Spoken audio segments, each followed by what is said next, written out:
inside of me to create something that was not there. Wow. I'm finding that. So I was on TikTok the other day and saw this comment on a video from Couples Therapy that was about this woman who her partner asked, like, let's just go get dinner. And her response was, for what? And someone commented, when you build defenses against disappointment, you also build defenses against joy. And I feel like since I was little, I've been disappointed in a lot of ways.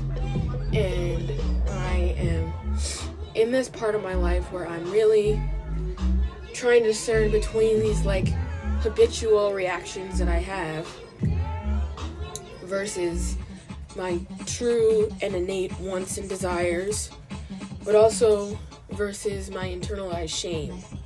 I think I have a lot of shame about how I feel, and the ways that I feel. Not just like what I'm feeling in the current moment, but the way that I feel about things. I feel shame about it. I feel like I'm not allowed to feel feelings the way that I feel them. And I find that I build a lot of defenses, whether it's staying super silent or trying to get ahead of myself to prevent a certain reaction because my anxiety is driving me. I find that I am taking on these actions to prevent some like vague happening from happening to me. Happenings happen whenever, whether you would like them to or not.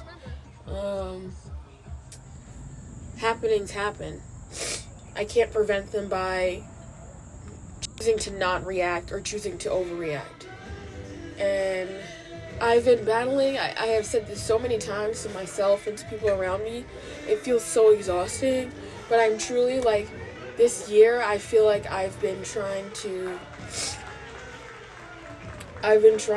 gain some sense of like neutrality, as if I can approach a situation or a feeling without feeling anything, or without reacting, and it's just not possible. Life is about reactions. Life happens because of reactions.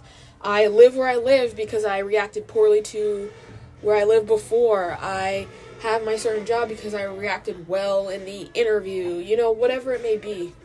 And I am finding that now I am at crossroads, I don't even know if it's a crossroads. I'm just like in this point in my life where I am trying to act on my feelings and my reactions and focus on what I want and what my body is telling me without trying to over or underreact to the world around me. But it's really hard to understand yourself as like a source of truth, especially when you build these defenses. I feel like I get really defensive when I think I'm being left. What really comes to mind is, I don't know, I just remember being young, and this was one of the worst feelings I could ever feel. I wasn't allowed to take the school bus home because my dad was just so strict, and I didn't have a key to the house, and I couldn't get in unless someone was there or, would come get me. So in middle school, I would wait after school, or I would try to find extra help to go to waste time, or an activity to waste time. But if I didn't, I'm waiting at the doors at the front of the school for hours waiting to be picked up, as if my dad didn't know what time I needed to be picked up. I'd be at school till 4 o'clock, 4:30, and he wouldn't say anything. He wouldn't say sorry. And whenever I feel like I am being left or disappointed, it reminds me of that feeling, of feeling helpless and restless and stuck. And so I feel like this year has been about me trying to combat that feeling of being stuck. I'm not stuck anymore. I have my own life. I can do what I want with my day. But it feels like I still need other people to dictate that for me. It still feels like if I want to eat, I need someone to say they're hungry first. In order to feel brave enough to say I'm hungry too. I don't know. This year has just been really interesting in realizing that that's, my inner self, begging to have freedom. If it was up to me, I would have walked out of the school and walked all the way home.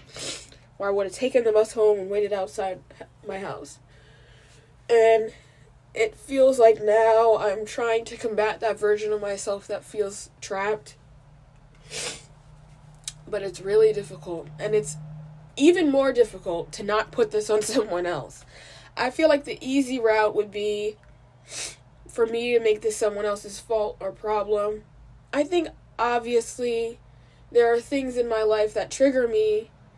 There are behaviors that trigger me in friends or dating. And I try my best to not have them replicated, but it's inevitable. Happenings happen. And it almost feels like at the end of this summer that I'm facing some kind of big death or something. It feels like an ego death. I have been waiting all this time to not. It's so strange because I want to be guided by myself, but also not think of myself so much. I think that my anxiety makes me think of myself all the time. I'm quite exhausted, but it makes me think of myself in this context that other people are telling me what to do and how to feel and how I look and how I'm acting, and they're commenting and they're judging or they're dictating. Whoa, what a big guy. And I want it to be that I live life freely, that I am able to read, into things without this anxious point of view. And I think this summer has been a good summer, but it's been a hard summer. It's been a really hard summer internally. It's been a really hard year and a half internally. And I feel like I'm just coming to terms with it because the weather is getting cold again. And I remember last fall, I was just so lonely in this way again, where I felt really trapped. Where it's there's nothing I can do about it. And I'm afraid of, embodying that version of myself once again and having nothing to show for the growth and introspection and connections that I've made since then. I just don't know. I hope that, it's so funny. It's I get seasonal depression, but then it's in all the seasons. So I think that's just depression. I don't know. But I'm really hoping that I can be excited, just as excited about these next colder seasons as I am these warmer ones, and that I learn to listen to myself and the truths in myself, not the anxious lies. So I don't know.